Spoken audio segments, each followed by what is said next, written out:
Hey guys, Tim and Shana here from Punk Rope, and it is lesson 8, closing in on the end of this program. And so hopefully by now you have sent us your video of yourself doing double unders, and we have responded with our personalized critique. If you haven't gotten that video to us yet, please do as soon as you can. But what we're going to do today is go over some of the classic double unders mistakes that folks make and also show you how to fix them. And then if any of these apply to you, in addition to what we discussed with you personally, your homework will be to work on the fixes. Okay, so number 1 is going to be bringing the hands behind the hips. So you always want to keep your hands forward of your hips at all times. But what often happens is there's a massive effort when we do our double unders, and there's a pullback at the end. I'm going to just zoom in on Shana one more time. Yeah, watch those hands. So it's almost like and it hurts your head too. It's like a tricep extension. And so the logic there is, on that second turn, you're doing everything within your power to get that rope under your feet the second time. And so you're thinking, well, I better just pull my hands back, and that's going to slide the rope under my feet. And to some extent that works, but it puts you in a very difficult position to get your next jump, almost impossible. And so usually what's happening is folks doing this are not using their wrist adequately. So they need to snap those handles down, pressing down with their thumbs. And a good fix for this is going to be doing your wrist training drills. So your windmill drills with a wrist trainer if you have one. If you don't have one, it's definitely a useful investment. Not essential, but we think it really is effective. There you see Shana's elbow in tight, and it's just a snap of that wrist. 1, 2, 1, 2, 1, 2. That's with her dominant hand, and then she would, of course, go with the non-dominant. If you have to do it with a full rope, go for it. It is more difficult. You could fold that rope again into quarters. Might make it a little bit more easy for you. And or if you just had a spare pair of handles, or let's see, a pencil, probably some other implements. You got a drumstick lying around if you play the drums, that could work. But it's really practicing that wrist snap that's going to get you out of that habit of pulling those hands back. Calming down helps too, breathing, relaxing, all really good stuff. So make sure you incorporate the windmill swing and the side swing into your active rest. Everything you can do to gain better control of the rope is going to help you tremendously. All right, that's number 1. Now number 2 is when your elbows come way apart. So basically what's happening here is we're using the shoulders to ensure the rope gets around us twice. Shoulders are, you got big muscles there, and they can certainly get that rope around 2 times, but the problem is, you'll see when Shana brings her arms out, effectively it shortens the rope. That's why she's missing. Now, could you get that rope around twice with your elbows way apart from your ribs? You could, but you're going to have to jump crazy high to do it. So or use a longer rope. Or it'll force you to use a long rope, which we don't want, right? Then you're going to get into bad habits with your rope length. So We do want to keep the elbows in tight. You can use the shirt trick by bringing your elbows inside your shirt. That'll give you a physical reminder to keep them in tight. Of course, if they come out, you might rip your shirt. That's no fun. There you go. Or you could roll up a small hand towel or grab a couple of small Beanie Babies or small stuffed animals and put those under your arms. And of course, if your elbows come too far apart, those are going to drop to the ground. So that'll be immediate feedback. Boom, there they go. All right. So we got to keep those elbows in tight. Couple little tips for doing that: shirt trick or holding something under your arm. Mirror can be useful. And again, as always, back to the wrist, back to the wrist. Minimize the effort at the shoulders, maximize what the wrist is doing. Okay, that's number 2. 3 is a little bit trickier to show. It's faulty timing, which almost always, not always, but almost always is jumping too soon. So you get excited,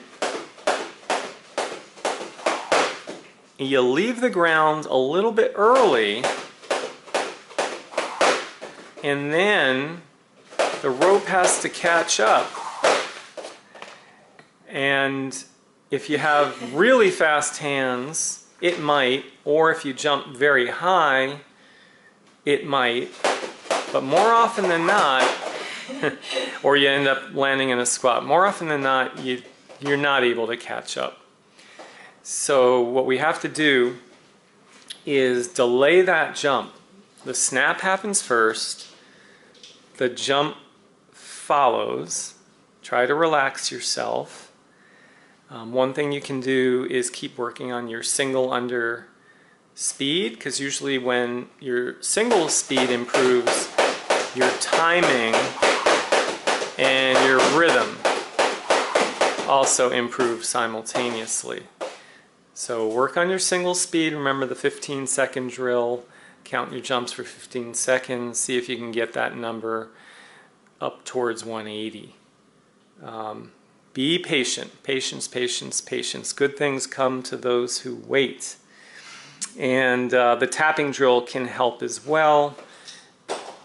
Make sure that you elevate and almost tap right away. 2 taps, 2 taps, 2 taps. Okay, good. Number 4. All right. 4 is a combo. 1 is kicking your heels up, and 2 is flexing at the knees and the hips, which is tucking. So 1 is butt kicking, 1 is tucking. And there's the heel kick, and there's the tuck, and the tuck. And you can tell just by listening, they're both extremely demanding. You're going to fatigue very quickly. Will they help you? Yeah, in a sense. You might get that rope around twice, but you're not going to be able to sustain that for very long.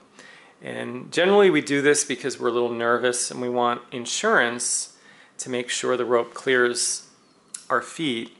And so we kick because that gives us more space, right, for the rope to get around. Or we tuck and that does the same thing. But we're going to just wipe ourselves out. We're going to be completely exhausted. So one fix is to point your toes down, which effectively eliminates the possibility of kicking back. It doesn't completely eliminate the tuck, but it helps with that too.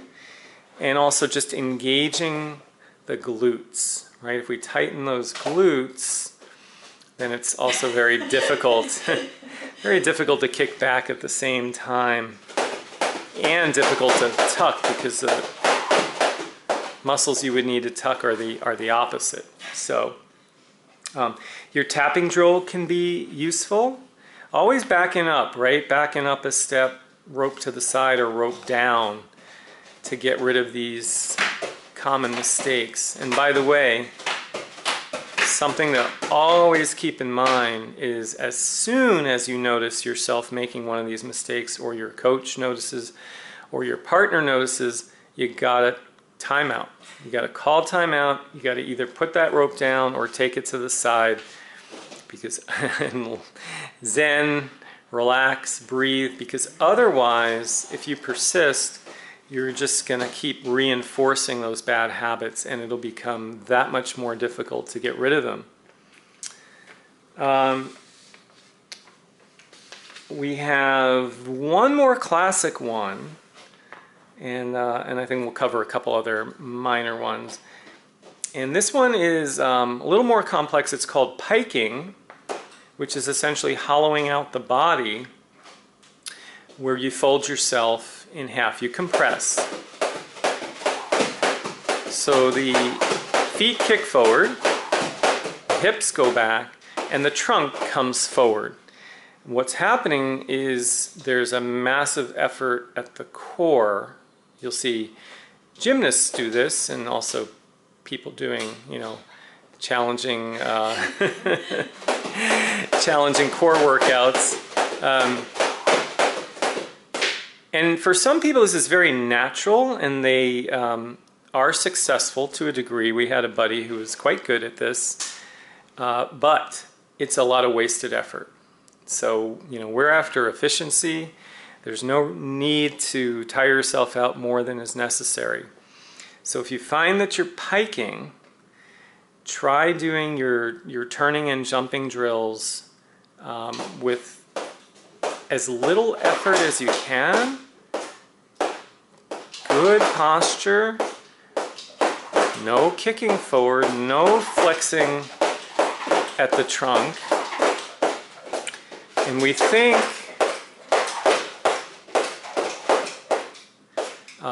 you'll be surprised that you're actually able to do your double under without all that excessive effort. So Shana has a tip here to do a double, minimal effort, and then a bunch of singles with good form, good posture before you do the next one. So a lot of pikers, they just fall right into continuous double unders, and that's how they started a pike. But we want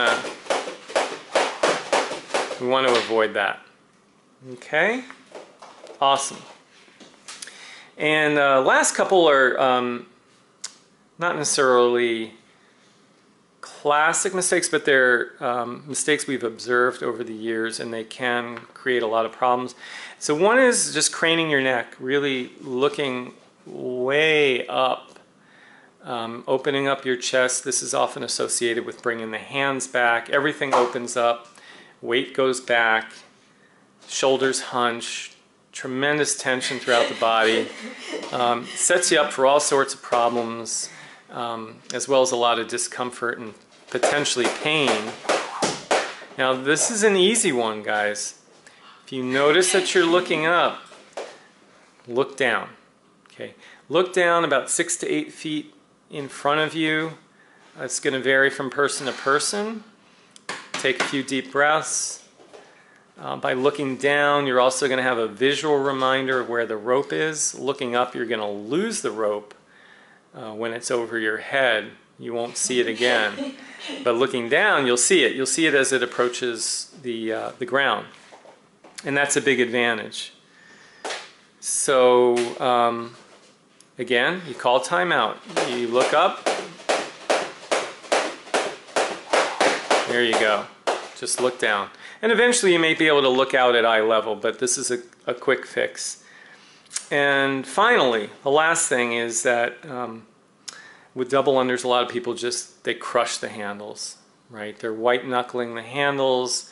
They're holding on for dear life. That tension carries from their fingers to their wrists to forearms, biceps, shoulders.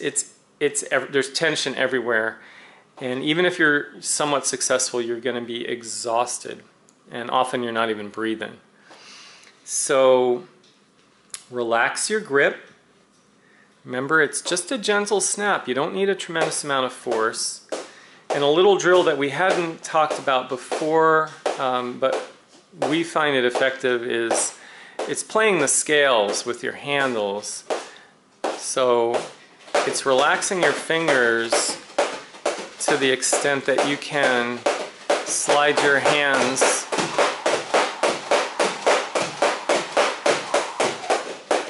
I don't know if you could see that, but you can slide your hands up the handles, down the handles. Very, very relaxed. Awesome. So, got a bunch of challenges to consider, and if any of these apply to you, you now have your fixes. You should have your individualized feedback at this point. Again, if you don't because you haven't submitted your video, please submit it, and we'll get back to you as soon as we can. Keep working on rope control. The more you improve your wrist dexterity and mobility, the better a jumper you're going to be. Practice, practice, practice.